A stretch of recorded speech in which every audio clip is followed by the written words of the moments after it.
Welcome to the Plant Trainers Podcast, where we're helping people improve their quality of life through nutrition and fitness. And now, your hosts, nutrition and wellness coaches, international speakers, Adam and Shoshana Chaim. Hey, I'm Adam Chaim. And I'm Shoshana Chaim, and we are Propelled by Plants. Today we bring to you episode 329, Total Sexy Health with Udo Erasmus. In this episode of the Plant Trainers Podcast, we talked to Udo Erasmus about how to achieve total sexy health. Udo is a well-known speaker, and we were quite excited to hear about his system that he has for overall health. He brings up some really good points about internal awareness, about being alone, about the mind-body connection. We want to say that we don't have any invested interest in Udo's choice products, and some of his views, like psychedelics, are his opinions, not ours. Not ours. But we do think that he's a very interesting man and that there are a lot of great takeaways from this for your overall health. He's a pretty fascinating guy. So if you don't know Udo, in 1980, he was poisoned by pesticides and became super ill. He had the possibility of cancer and death to look forward to. He got serious about healing himself at the core level. This eventually led him to founding the nutrition line you may know as Udo's Choice. Udo invented the machinery for making oils, enzymes, probiotics, and so much more. Udo first pioneered Flaxseed Oil. Over the years, he's been interviewed more than 3,000 times. He speaks at Tony Robbins events about his oils and Deepak Chopra's events on peace. Udo is an acclaimed author, speaker, and expert on total sexy health, and he shares with us a lot of information from his book, The Book of Total Sexy Health. We hope that you share this episode with anyone who's looking to be healthy, but more importantly, anyone that is looking to build more awareness to their inner peace. Autoimmune disease, hormone imbalance, aches and pains, lethargy, no energy. These are some of the most common things that I get told that you are dealing with, and that is keeping you from living your fullest life, from being able to work, to be able to participate in activities with your children and live life with your partner and be your very best. If any of these things are something that is keeping you from being your best, send us an email at info@planttrainers.com, and I am happy to get on the phone with you for a 20-minute free consultation to help see how we here at Plant Trainers may be able to help you. And now for a moment of gratitude. Today I'm grateful because we got the dishwasher fixed. It's easy, it's simple. Sometimes it's just the smallest things that make the biggest difference. I'm grateful for my experience I had last weekend at the Hamilton Marathon, where I was going into it with one mindset of PRing, setting a personal record, and the universe had a different plan for me that day. So I didn't get to that PR, but the experience I had was very valuable in helping somebody else get through to the finish line.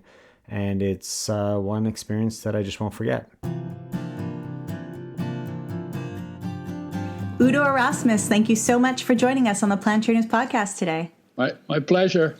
We would love to know. It will be fun. It's been fun already. And we want to know if you have a moment of gratitude to share with us and the listeners. Right. Well, my moment of gratitude really is very simple. I'm alive and I live here. And I make effort to live here. Live here means be in my space, feel what it feels like to be alive. And it feels so good that gratitude follows naturally. I think that's beautiful because so many people go through day to day without checking in with themselves, without being grateful for being here, paying attention to everything that's gone wrong instead of what's gone right, everything they don't have instead of what they have. Right? Yeah, and I like doing it that way because sometimes it seems like the entire world sucks, but life is always perfect and beautiful and filled with love and filled with peace. Life loves your body unconditionally, every moment of every day, 24/7, 365, for a whole lifetime. And that love never ends because when you're sleeping, it's looking after you. When you're thinking distracted in your thoughts, it's looking after you. Even when you hate your life, it loves you. never asks for anything back, never takes time off, never sleeps, doesn't even have any eyelids in your life, right? And then you look at what it does everything. Did you always think this way? No. No, it's a discovery, and it's a work in progress, right? Because as a child, in my mother's womb, I'm pretty sure I was in that place. Because there was no place to go, there was nothing to see, it was safe, everything was taken care of. So awareness was at rest inside in its source. And it wasn't outside at all, because there was nothing much on the outside for it to go to. But when we're born, we go out through our senses into the world, because now we have to get to know the world. And in that process, we get disconnected from our life. And we're the only creature on the planet that has to deliberately take time to get reconnected. Trees never get disconnected. And dogs, they'll go out in their senses, but they go back to their body pretty quick. And we go out, and then we go into our head, go into our mind. And so we can actually live disconnected, unlike any other creature on the planet, which is why deliberate time spent being with ourselves to reconnect is really important for a life well lived. So how did you come to that message and thought process? How did that happen for you? Okay, we're very lucky. There's something always calling us when we get disconnected, and it starts early. When we get disconnected, there's an ache that goes with that. And you can see where my hand is, right? Yeah, right at it's the heart. An ache. Yeah. It's an ache here. Sometimes we call it loneliness. Sometimes we call it longing, restlessness, emptiness, sorrow, sadness. There's a lot of names. I got 10 pages of names. This is a specialty for me because I think this is such a cool thing. I think it's the most important conversation we don't have on this planet. Is that conversation about the thirst of the heart, which is the greatest gift we've been given other than being alive, because it will nag us. It will continue to call us home until we come home. And so I started feeling that and not being able to shake it, because what we do, usually we don't like the feeling, so we distract ourselves from it. So when I turned 17, I ran out of distractions. So I felt it all the time, and I didn't know what it was. It took me 13 years to find out what it was. And it was because I met somebody who was half my age. He said, what you're looking for is inside of you, and I can show you how to crawl inside, crawl back inside to find it. And I didn't think somebody half my age could teach me much. I was 30. This guy was 14.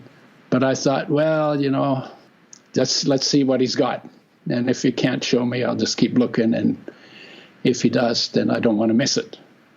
And then he showed me, and I thought it was all too simple, what he was showing me. But I promised that I would give it a fair chance. And I realized that if I took the time to be with myself, I wouldn't rise to the bait that had me in arguments with my wife every day. Whenever, let's put it this way, whenever we were together during the day, we would be in argument. And I realized when I started doing it, I got settled inside. I just became calmer inside, and I wouldn't rise to the bait. And by the time 6 months were up, I said, wow, this works. So that was 47 years ago. So I've been doing the practice for 47 years. Is there more than just being alone with yourself to it? Well, it's a movement of awareness, because where your awareness goes, that's what creates your reality. That's what creates your perception, and then your perception becomes your reality. Whatever you pay attention to, you get good at it. You get to know it, right? If you spend a lot of time being angry, you become a specialist in being angry, right? But what if you want peace? What if you want to feel love?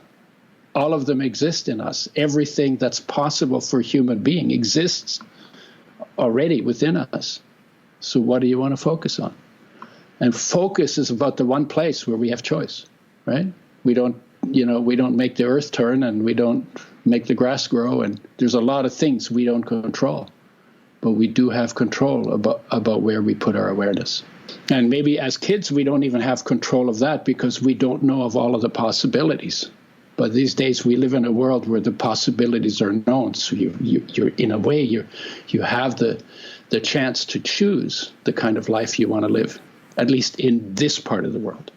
Not every part of the world, but this part of the world. I think sometimes not knowing all the possibilities can keep you safer than knowing the possibilities, because it keeps you focused on what you know and there's less choices to make, and maybe you could stay more positive. Right, but what if all you know is negative because you grew up in a negative situation and you don't know that it's possible to have a better life? True. So from that perspective, I'd rather know all the bad that's possible and all the good that's possible, and then have the ability to choose how I will, because I'm responsible for my life, right? And I do have choice, and being present in the beauty of existence is one of the choices I have, and frankly, it's always the one that works the very, very, very best. Right? And I still have to do all the things I do in the world, but I can do them taking myself with me, or I can do it and leave myself behind. So there's a lot of people that are listening that are probably going to think, well, I don't have choices. What the hell is he talking about? Yeah, what's he talking about? Like, I don't have choices. I have to do these things. Otherwise, X, X, X, Y. Like, I have to do this. I don't have choice. How do I become more aware of what's going inside of me when I have so many things on the external pulling at me in different directions? What can you tell those people about, or how can they become more focused on becoming more aware of what's going on, and that they do actually have choices that they can be making? Well, the really beautiful thing is that you can be present inside and outside at the same time. Just because you have something on the outside to deal with doesn't mean you have to not be present in your own life. In fact, if you're present in your own life, you bring much more to the situation, and you actually are able to deal with situations much better, because then you can also tell what needs to be addressed and what's trivial. But if you're not present in your own space while living in the world, then you're just going to be pushed and pulled by everything that's going on. So do we just sit down and meditate and breathe, and that's how we bring more focus? Give 5 minutes or 10 minutes or an hour or whatever time you can, that you actually, just like you take time for breakfast and you take time to go to the bathroom, take time to be by yourself and do absolutely nothing except breathe. And breathe, because you don't want to stop that, right? But do nothing. Shut off all your distractions and be there for yourself. And we do very little of that. We do a lot of doing and very little being. But in being, you discover everything. And in doing, you become smaller and smaller. And in doing, you burn out. And we live in a burnout world, because everybody says, do more, do more, do more. All the motivational speakers, that they all talk like that. And then they say, work hard and play hard. But if you want a balanced life, then you got to add one more thing to it: do nothing hard, right? Because the do gets you into do. aside from getting you into do, the do gets you into burnout. And for many, the do nothing is hard to do, right? Or spending time by yourself at the beginning. Yeah. 2 minutes of meditation could be torturous for people, because we are not used to known distractions, especially in today's world. Yeah, we're addicted. Well, we're addicted to change and addicted to activity. But when I started, I was like that too. I mean, I had so much going on in my mind. I couldn't sit still for 10 minutes. I was told I should do an hour. I couldn't sit still that long. I did 5 or 10 minutes. And then just after 5 or 10 minutes, I said, wow, we argued about that? How trivial. Right? And then when I recognized that, just because I got a little bit different perspective, because I had a little bit different experience of myself, then I started, and then it took me time to settle down. And in that sense, doing nothing is the hardest work. But when you do nothing, you become everything, because you become aware of everything. And everything is in you. Usually we live in the world of the physical. But your life is energy, so it's not physical. And it weighs nothing, but it runs everything. And because it's unconditional love, don't you think it might be a good idea maybe to know it a little better? And then behind that is awareness, and awareness fills the entire universe. It's in you, but it's your connection to everything. And deeper you go, more incredible the whole story becomes. And I think that deepens your relationship with other people. It allows you to be more determined, to make better choices, to have more discipline, and to really, coming back to what we talked about, creating the world, creating the life that we want to have. Yeah, it's almost like it doesn't make you more disciplined. It's that the choices become easier to make because you're already more fulfilled. When you think that you have to eat this donut in order to feel fulfilled, because you don't know what fulfillment is because you don't spend any time in it, then the donut becomes a lot more important than it actually is. But when you know how to be fulfilled, then you're free to really make choices. And then they're not that hard. And if you have to have habits you need to change, it's not that hard to change a habit when you feel inspired about being alive, because inspiration takes you out of your mental ruts. It's better at it than psychedelics. Psychedelics will do that too, but only for a few hours. And we're talking about living a whole life lit up from within. There's so much more great information coming your way, but before we get to that, we wanted to give an extra shout out to tell you we appreciate how much you care. Because of your contributions, no matter how big or small, you've helped us to cover hosting and production costs, as well as give a bright young intern a chance to work with our compassionate company. For those of you who want to help support the show, support learning opportunities for young plant-based students and compassionate causes, you can do so at patreon.com/planttrainers or click the link in the show notes. And now back to the show. So talking about being lit up, something that springs to mind is just feeling sexy. And I know that you wrote the book on total sexy health, the 8 key parts designed by nature. Yeah. Let's talk a minute about that word sexy and what it means to you, because some people will think of the word sexy and it might be skinny or it might be swimsuit model. But that's not, in terms of everything else we've just been talking about, it's so much more than that, right? Right. Well, what is sexy? First of all, say why. I mean, why would I call it the book on total sexy health, right? And there are people who argue with me still. Why sexy? Sexy is the power word. In the world we live in, sexy is the power word. Everything is sold by sexy, right? And we use it much more broadly than just about the sexual act. So we talk about sexy technology, and sexy lines in art. And sexy car. Yeah, there you go. I mean, all of that, right? Because it's the power word. But what is sexy actually when it comes to human beings? It's about being full on. It's about being present.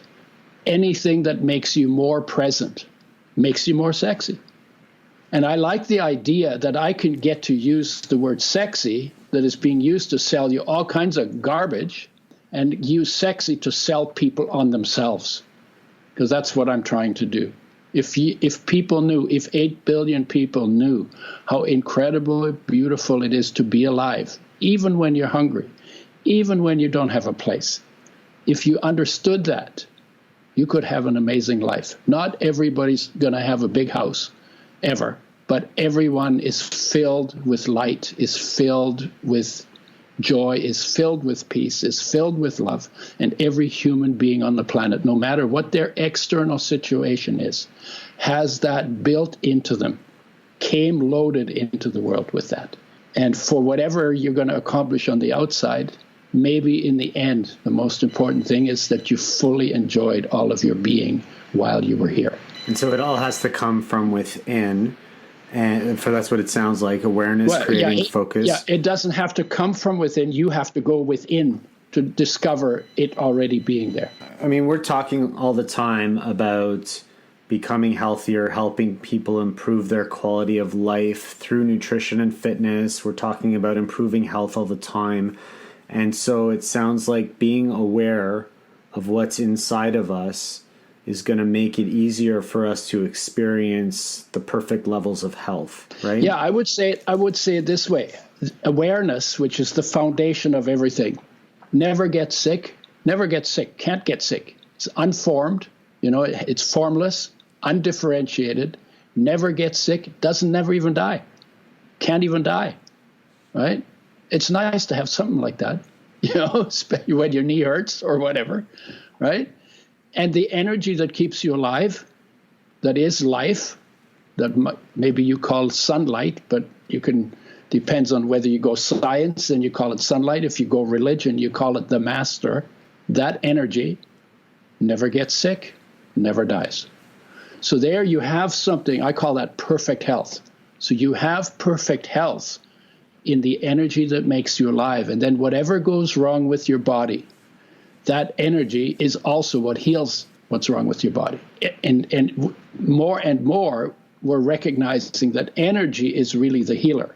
Life is the healer. Energy is the healer. And then whatever improves the flow of energy in your body, and that's why exercise is important, and why omega-3s are important, because they're high energy foods. Why they have so much benefit to healing is because they improve the energy flow in the body, and the energy using the genetic program makes all the changes that need to be made in order to do the healing. And so what are the other key parts designed by nature that you talk about in this book? I assume awareness is one of them. Yeah. Internal awareness is number one. So that's the deep. So you're not in your body. You're like out of the body, but not out there, out of the body. But you're not in the physical. So internal awareness, and there's nothing in it. That's the container for everything. Second is life energy. That's your power, basically. And you can see that power in action, but you can also tap into that power by bringing your awareness inside, and you can see it as light in you. You know, if you look into the dark, like when you close your eyes in a dark room, you see darkness, basically, right? Yeah. But if you sit into that darkness long enough, you'll discover that there's light in that darkness, and that light is you. That light is life, because you are life. You're actually not the body. Right. That's why you call it my body, because I'm the owner. I'm not the body, right? So that life, you can see it, you can hear it, you can feel it, and you can taste it. And there's ways of doing that. So life is the second part. Third one is inspiration, and that's just the extension of the energy. Inspiration. What's really nice about that, you can't be depressed and inspired at the same time. So if I have a choice, I'd rather be inspired. Inspiration takes you out of the thinking ruts that you get stuck in, and it makes whatever changes you need to make easier to make. And now you're making them because your life is worth living. You know, if your life is not worth living, why would you make any changes? It's all too much work. And if your life is not worth living enough, people kill themselves, right? Mm-hmm. But when you're excited to be alive and you're really enjoying it, then you're going to do whatever it takes to extend your time on Earth in whatever way you can, right? And it's not that hard, because there's a reason why it makes sense to do it. What if you're stuck in that rut and you're concentrating on the negative and you don't know if there's really a reason to live other than things outside of you? Where does that inspiration come from? How do you get it? It doesn't always just show up for everybody at the right time, or there wouldn't maybe be a suicide rate, right? Right. So if I'm in that place, then it becomes your job to be a model of inspiration for me, and to speak to me from inspiration, and to speak to me from possibility, and to speak to me about how incredible something in me is that maybe I'm not looking at. Because it's already, even if I'm suicidally depressed, and I have been in that place, that light was still in me. But I wasn't looking at the light. I was looking at stupid ideas in my head about stupid things that in most cases are not even that important. And maybe if it was something that was really important, even if something really seriously negative happens, that light in me doesn't blink. That light in me is still there. So what does it take then, is my question. What does it take then for me to be with the light at the same time I'm dealing with the disaster? And that takes a little practice. But it's worth it, because it makes life so good. So that's inspiration. That's number 3. Number 4 is the body, and that's where most people focus health. Let me go back. Awareness is beyond health. Life energy is perfect health. Inspiration is, I call it mental health 1. And there's two parts to the mind. I'll get there in a second. Then the body is physical health, and food and fitness. We're talking about with fitness is exercise and rest, and recovery and healing, and sleep. And with food is 50 essential nutrients, whole foods, plant-based as the foundation, because the research is very clear. You want the longest life and the best health, you do it on a whole food, plant-based diet plus the B12 supplement. Yeah. Research is very clear now. So you can't even argue. It's also better for the planet. So that's number 4. And then digestion is really important in that as well. So I work with digestive enzymes, probiotics, and fiber, because they work outside the body, inside the digestive tract. Very important for health, even though they're not essential nutrients. And then number 5 is, I call it survival smarts. That's mine too. And that means, number 1, having the calmness that comes from being present in your own life, and the courage and the confidence that come from that. And number 2, learning the skills of survival for the kinds of things that can happen in where you live, and to whatever extent you can, preempting your learning of those rather than waiting to learn them until you're, what do they call it, up to your ass in alligators? Right? So it's better that you know survival skills, not before you need them. Right. So it's a good idea to invest in, like I live in a place where there's a possibility of earthquakes. So what do you need to do? What do you do? Or if you live in a place that gets floods, or if you get in a place for hurricanes, what do you do to preemptively to create a situation that when the doo-doos hits the fan, you have already got your protections in place. And that's important. Yeah. Right? It sounds like a lot of this needs to be done preemptively, because when you're in that dark space to find your inspiration or to sit alone with yourself, that's not, you need to build these muscles beforehand, like we need to make an effort to eat and live actively, right? Right. In fact, part of the reason why that got me thinking, I was born during the Second World War. So I was a refugee child when I was not yet 3. And so I got the notion, and, this is in Europe. I was in Poland, part of Germany at the time. And the idea was, that came to me was, well, there must be a way that people can live in harmony. And I'm going to find out how. That's started for me when I was 6 years old. We tend to be on this side of the Atlantic Ocean. We tend to be pretty cavalier about that because we've never really had a war. And so, and my buddies, when we were kids in the 60s, they'd laugh about wars and let's start a war and stuff. And I'd get really mad. I said, that's not funny. And they say, why are you so heavy? I said, because I've been through one. Right? So we play war, and because we don't really understand how bad it gets and what the consequences are. And so when we have the luxury to develop ourselves, to be fully present, and to be ready for whatever kinds of crises come, if we don't do that, then it could just get a lot worse. And the point is that when you do it that way, when you do it preemptively, you have the best experience of life too, right? So it's not only let's just get prepared for when it gets really bad, but the truth is, why aren't we chasing the carrot of the best life? And it's much easier to do it in advance than having to go and reverse any issues that may have come about afterwards. Yeah. When I was in the Rotary Club at one point.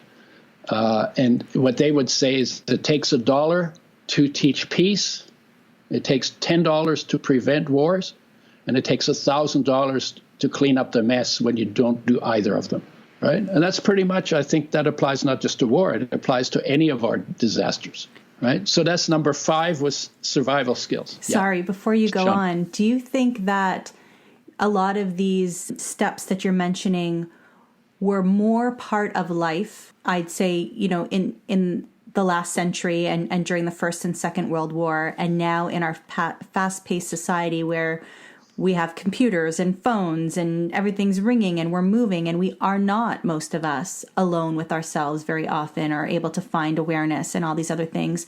Do you feel as if the Second World War were to happen now in this day and age, especially with our behaviors in North America, that the survival rate would have been a lot lower because people wouldn't have had the inspiration and had the will and had the skills to be able to make sure they survived the way so many people did during the Second World War? No, I would say more people survived during the Second World War, even though they also didn't pre-plan and be ready for it. But we're even less ready because we're still just playing around. Most of what we do is just about entertainment and distractions and I'm talking about stuff that's a little more serious than that. So I think we would do worse at this point in the same situation of the Second War. And the Second War was really bad. 100 million people got seriously traumatized. 40 million people got killed. And the whole thing is unnecessary because the core of our existence is based in peace. But we're not doing the homework and we're not connecting to that peace. And so we're living in reaction to everything.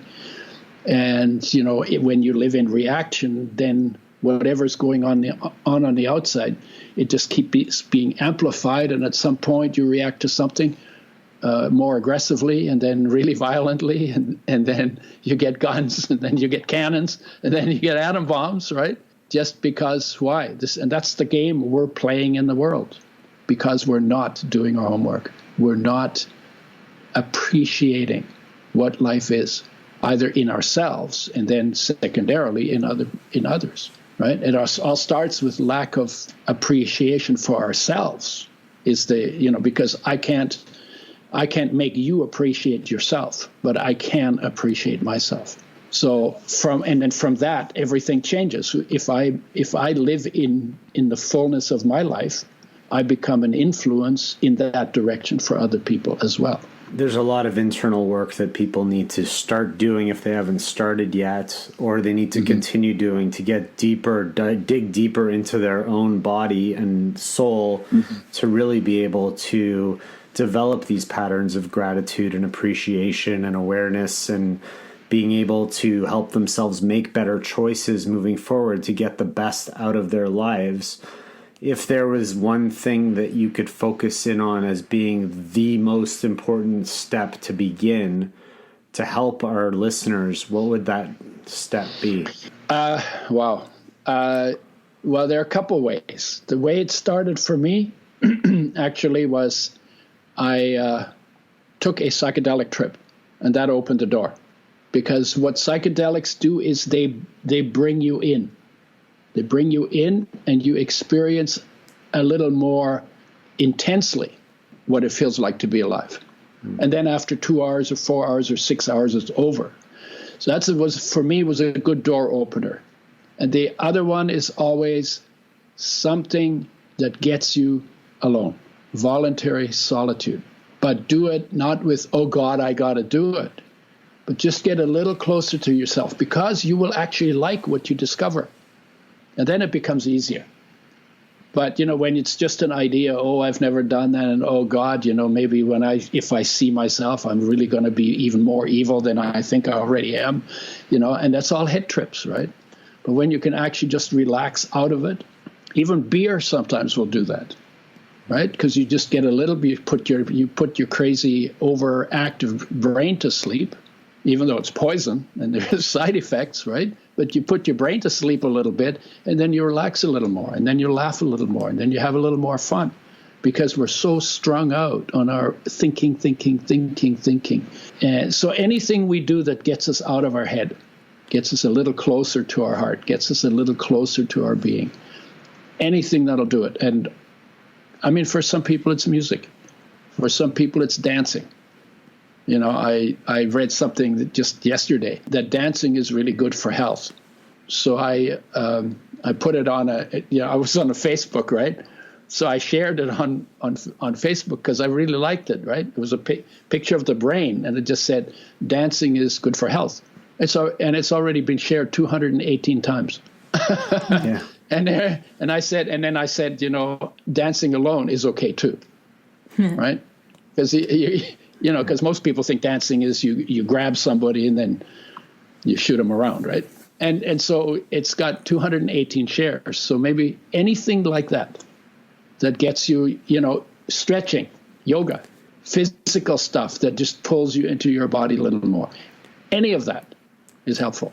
Yeah, I know for me personally, going for a long run does a lot of that for me. It lets me get my mind clear and focus on myself internally. And I know that it makes me a better person when I finish that run because I've been told that I behave a little differently after the fact. So, and there's we can't tell you who told you that. No, can't do that. But what we're saying basically is find something that interests you, that allows you the opportunity to get to be by yourself so you could enjoy yourself and allow yourself to bring a little more awareness to your own personal self. Go for a walk in a park. Yeah. And pet a dog. Right. There's a lot of great things. I mean, there's so many ways to do it. So many ways to do it. Yeah, and I know you didn't yet talk about the 7th and 8th key, and I think we should keep that because you've been gracious enough to give our listeners a free copy of the book on total sexy health and the course that goes with that. So instead of us sharing the last two now, we could just tease them with it. Yeah. Tease them. Okay, we only actually we tease them a little more than that because I've only given you 5 and there's 8. Oh, so the other 3. There you go. And the other 3, you just have to go get the free book. That's it. And so we'll put a link to that free book in our show notes at planttrainers.com. Okay. If people wanted to reach out and connect with you or find you on social media, where would be a good place for them to go? Well, UdoErasmus.com. That's where all the courses and the stuff that we're talking about is. And udoschoice.com is the website that my products are on. And I'm on Facebook and I'm on Instagram and I'm not hard to find. I'm on Google. That's great. So we'll put links to all of your sites and for people to download their copy of the book on total sexy health. Yeah. And Udo, we really appreciate you taking your time out of your day to spend with us. This is a very fascinating conversation and definitely not the direction that I was expecting it to go. Okay. I do have one more question before we do wrap it up. Sure. Yeah. What effect do you think that your steps have on the physical body and the ability to thrive in wellness? And you're talking about physical wellness. Physical wellness. Yeah. Okay. Well, I'm 77 and I have no aches and pains in my body. I did when I was 38. I had arthritis in my knees. It was beginning. So whenever I bent my knees and put a little tension on them by bending them, they hurt. I have nothing now. And where does that come from? It comes from, but it began with the practice. It began with the psychedelic to blow the door open because I had a pretty tight life coming out of the war and being a war baby. I rewrote my entire life, and I rewrote it from the experiences that I go into when I recognize how loved I am by life, like everybody is.